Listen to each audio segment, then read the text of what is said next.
Oh, here we are again now, and it's like no time has passed.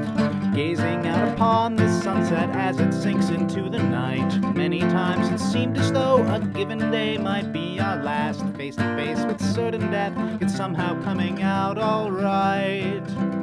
I don't think that we have any cause to lament, but there's quite a lot of thrilling intent, thrilling intent, thrilling intent, thrilling intent.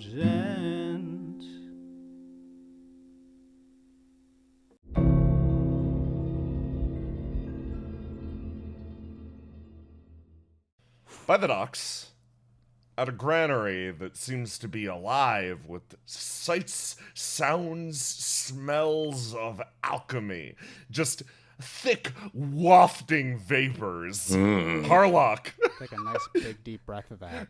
you have found the one area in which the vapors do not waft to take your rest. You've built yourself a little canopy that's chemically safe. How am I supposed to have no sleep one- without the vapors? Inian's like mixing shit over on the table and like goes, "Hey, you asleep yet?" No, you're doing it wrong. Okay, fine. Like, what do I change? This is annoying. Alchemy is all about precise measurements and things. I just go by my gut. You're just dumping it in like a grandmother making cookies. My grandmother is one of the few people I respect, you ass. And I'm sure her cookies are fantastic, but not alchemically balanced. I see. Well, tell me how I should fix it then. How do you know? You can't even see from back there. I can barely see it all. She frustratedly starts remixing all of the junk she's making. You see the little lines on the beakers? Yes. Those are measurement numbers. Follow them. I'll do my best, Grandma. Inian says, mixing another potion on the table. I will add you to my collection of spawn. Oh, you collected more spawn then, huh? Well, there's the one that we've mentioned several times and Yes. has yet to be seen. And then there's the one that I gave to the children. So Yeah. I'm currently lacking. So Yes, of course. Do you count Gregor as one of your spawn now? You were awfully clingy around him earlier.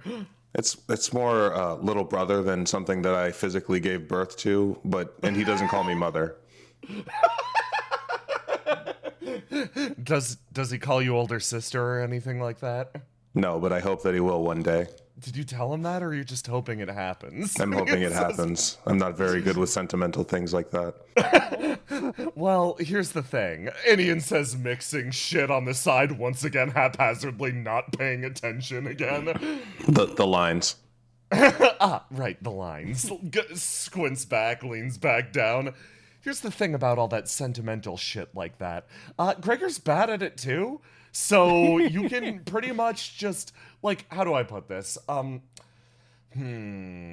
You both have enough scar tissue built up that you're like, it's like you're both wearing hazmat suits of scar tissue. You understand that, right? I understand scars. And in order to properly communicate, you have to, well, properly communicate using your voices, exchanging your intentions, etc. Because trying to feel someone through a hazmat suit is actually rather difficult, she says, continuing to mix. So you have to be honest and forthcoming about not only your intentions, but whatever you're feeling and whatever you want from him. Oh no, that sounds awful.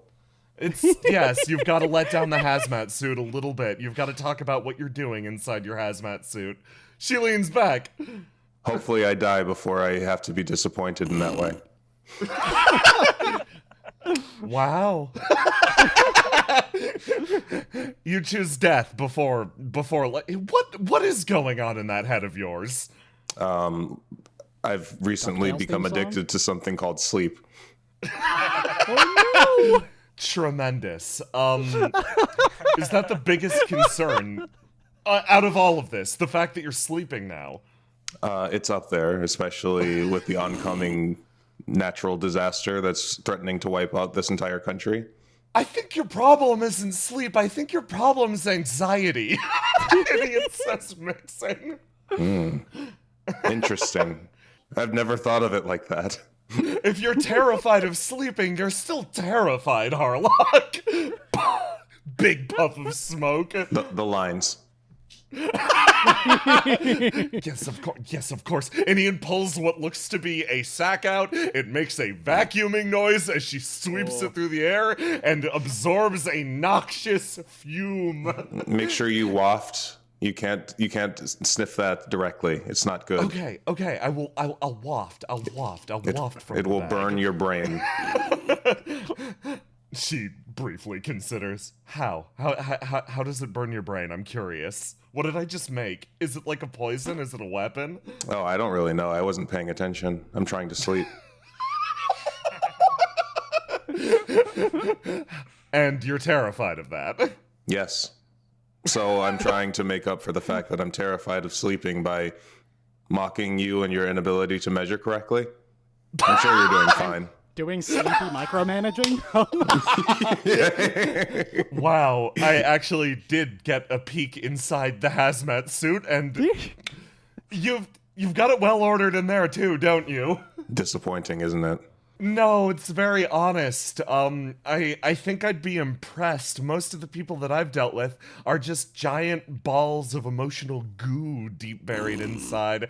They're mixtures, they're yarn balls. It turns out that you're actually, categorized. I'm not surprised, but I guess I'm impressed. My nougaty emotional core is a rock. Your nougaty emotional core is split up into different beakers and properly labeled. As it should be. So I have to understand why sleep and the like is probably deeply frustrating. You can't exactly put that in a beaker and go, "Oh, I'm afraid." That's why I shut it off. Looking at a book. I see. Yes. She sort of scratches her chin. Are you feeling better now that you sleep? Physically? not emotionally. Yes, physically, yes. Emotionally, how are you feeling? Worse than ever in that I am feeling emotions. No. Yes, of course. While you're asleep, somebody goes through and knocks over all the beakers. She seems to finish something up. Well, in that case, I have to ask. There's the obvious anxiety, but what other emotions are you manifesting now that your brain isn't screaming for the sweet release of oblivion? Oh, good question. Are you asking what I think about when I sleep? No, I'm asking what tends to rise to the surface now that you have slept. Listen, your brain is rapidly burning off all of its chemicals to try to keep you awake, to try to keep your eyes open. You don't blink. Don't think I haven't noticed that. She gets a snide look. You're quite literally spending all the fuel that your body has, and now that some's coming back, I'm kind of curious. Now that you're burning a little bit of oil that can exist for the sake of spending energy, what kind of emotions are manifesting? Maybe that's why I've become particularly attached to Gregor lately. I see, you're clingy. She gets a semi-judgmental look looking at your little nest. That it? You just attached to Gregor and that's it? Well, I had one of those and then I lost it, and I'd rather not do that again. Oh, are you talking about a little brother or a Gregor? Because you lost the Gregor temporarily too, from what I understand. Little brother, but yes, I did lose him too. But technically it was a conspiracy. Okay. Satisfy my curiosity. The conspiracy that was hatched against you, how does that make you feel, Harlock? Under attack? I see. Conspire against, though. Like, But don't worry, the linchpin of the conspiracy will be dealt with in time when he outlives his usefulness. Hey, Harlock. Don't worry, I think Marcus will be okay with it. He seems to hate him. Hey, Harlock, I finished up all the mixtures I needed to do. Yep, smells horrible. I must be right. Walks over, moves to drag you out from the cocoon physically. My hole. Yes, I know. We're gonna go to the tavern and we're gonna get a meal because I know you haven't eaten. And right now, I think if you go to sleep and regain any more of your emotions, you're going to commit a murder. Hand on shoulder. So for now, you know what? I'm gonna keep you tired and drag you around to entertain me. That's fair. Instead of a meal, can I just get drunk? Whatever you want. Come on, it's girls' night. Let's go. These two exit. Amidst the growing, boiling fire and cloaked in a cloud of choking smog, 3 people labor away, working on creating armaments for the army at large. Neither can produce an amount that will genuinely swing the tide of the war in terms of physicality. After all, they're just 2 people trying their best. But in terms of morale, receiving an armament generated by the general of the Reforged Legion will prove to be as effective as 10 or even 20 swords. And then there's the engineer. No one's sure what to make about that one. In fact, his effect on morale seems to vary greatly depending on exactly what he makes for people. Really, that one's just a roll of the dice. Speaking of which, I'm gonna roll a dice. Oh no.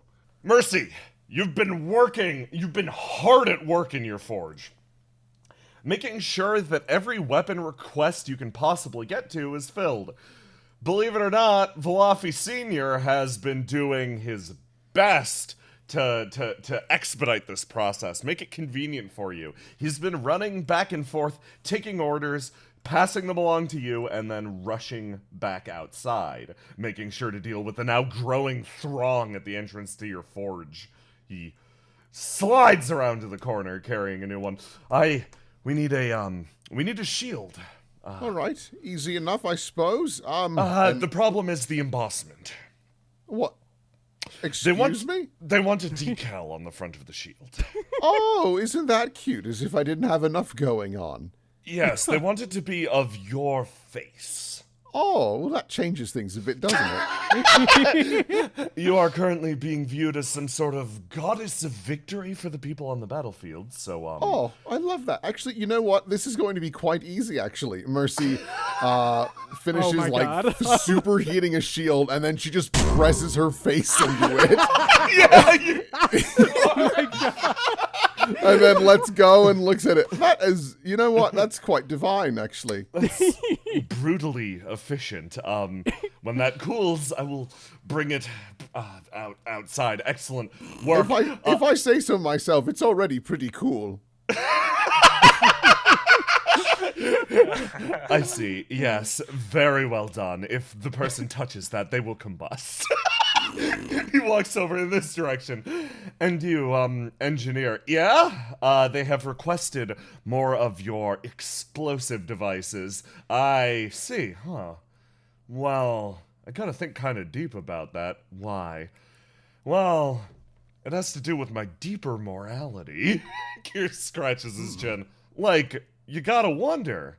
I'm giving away all these explosives, but do the people I'm giving them to really know how to use them? Like, really know how to use them? Am I just making the battlefield more dangerous, or am I making them safer today? I gotta wonder about these things. I see. I assumed you would... What are the safety protocols on these devices? He moves in. Oh, you just throw them and they blow up. It's fine. I see. Yes, I'm sure it will be fine. Well, it's your and or their funeral, he says, handing over an entire handful of what appears to be firecrackers? Bombs? Here. I will bring these to them. I don't know why I'm worried. back out towards the door and then stops. Ah, right, the shield. And then rushes back over, takes it after it's cooled a bit, and then scoops up the bombs inside the shield and sort of moves outside. Kier stands up and walks over. He's an awfully hard worker, isn't he? Oh, yes, indeed. I greatly appreciate the little messenger he's been playing. Mercy has set it up so each one of these anvils has a different stage of the sword. So, like, this one is actually the beginning of the process where she starts actually hitting it while it's superheated. This one's, like, cooling off a bit. And the last one is, like, just about ready to go back into the fire. And she's, like, rotating through them so she's always beating the shit out of metal. Kier turns around and, like, looks at the path that Senior Valafi cut through the forge. Now, that thing you did with the shield, was that like a property of the shield you made, or a property of your face? Well, it's a bit of column A, column B. Seeing as it's metal, I was able to heat it up enough that providing the decal would be rather easy. Thankfully, I'm also superheated and essentially immune to heat, so I'm able to just press my noggin in there. So, yeah, I would not recommend for yourself, though I would wager you know that. Looks at many burns on his body. Now. Yeah, you learn that pretty quick, and I just realized I never honestly tried the face before. So I was curious if there was something different that you were doing, or is like some special metal that you were making. But yeah, so you could just do that with your face, huh? That sounds extremely convenient.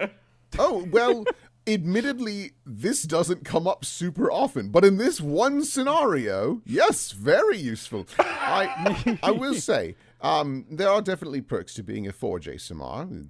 For example, face in shield, useful, I suppose.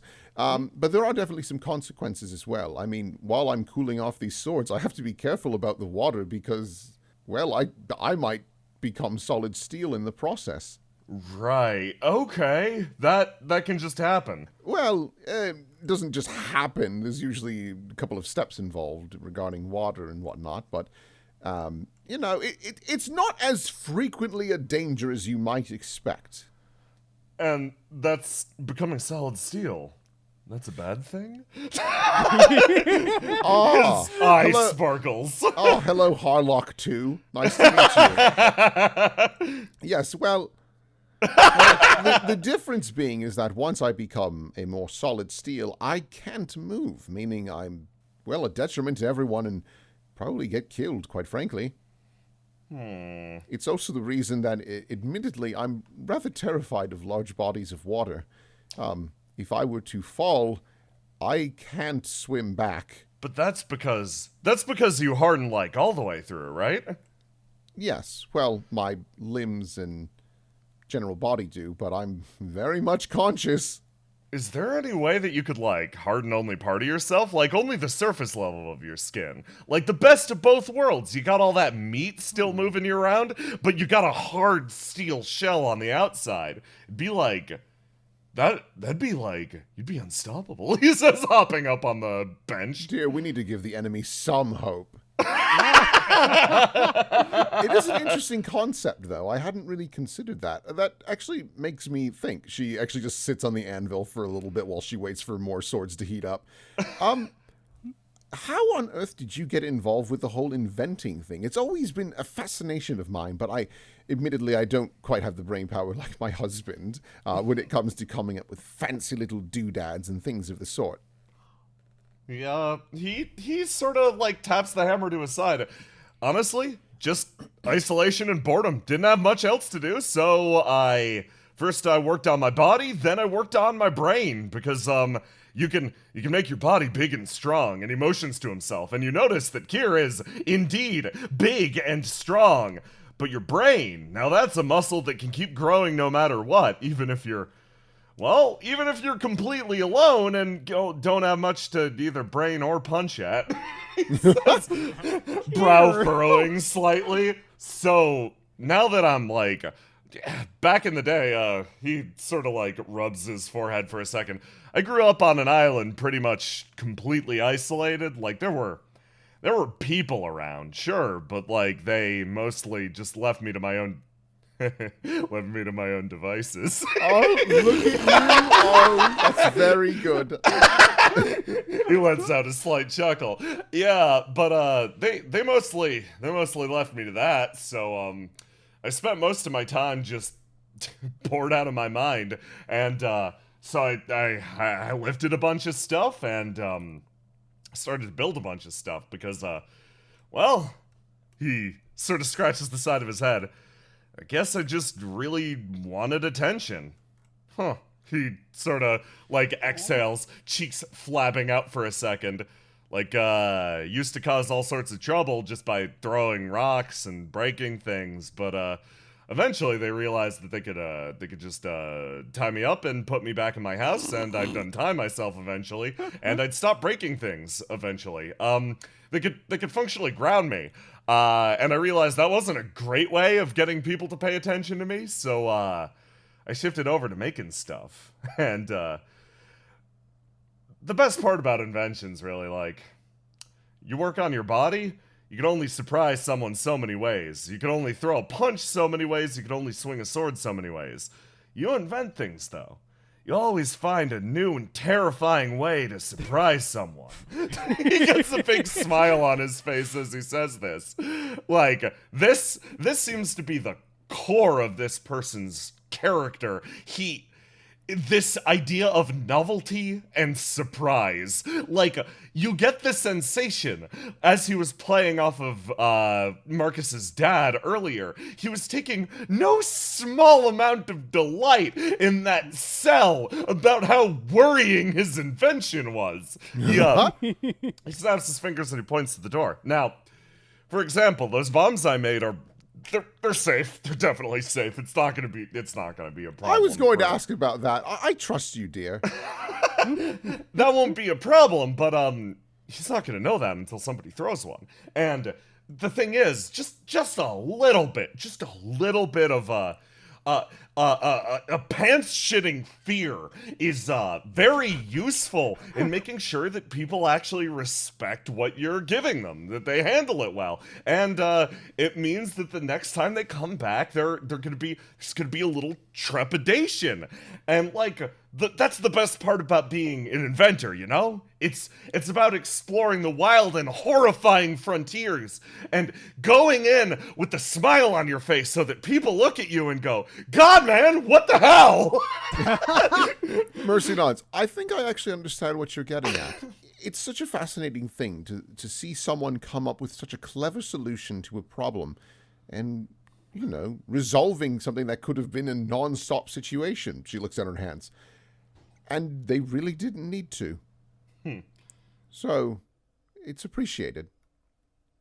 He sort of laughs along with that. Yeah, I can sort of get that. Like, inventions that make lives easier, that sort of like, that make everything way more convenient, those are the best. You can't exactly snap a warning label on them that sends people running in terror, because you want those to actually help, and, yeah, you don't bind those up in, like, any sort of emotions over to where he built the bombs. None of that stuff. If it's for convenience, it's for convenience. Precisely. I mean, don't get me wrong. There's definitely uses for inventions that cause immense damage. I mean, that's why we have so much wonderful artillery these days, such as ballista and cannons and exhilarating tools of destruction, I must say. He nods. Yeah, artillery's really interesting. I got a lot of my ballistic stuff from an old workbook that my dad used to have. He sort of like stretches back on the bench. It was really out of date though. I feel like cannons are the future, and you could really, really build off of what a cannon can do. Oh, for sure. That actually makes me think. Was your father an inventor too? Is that where you kind of got the knack for it? Just leans forward. Nah, just a traveler. Like, picked up a lot of weird stuff, wound up leaving behind a big, big library. So, his travels of the real world gave you the opportunity to really let your imagination flourish. Exactly. Yeah, you get it. He Oh. gets a big smile on his face.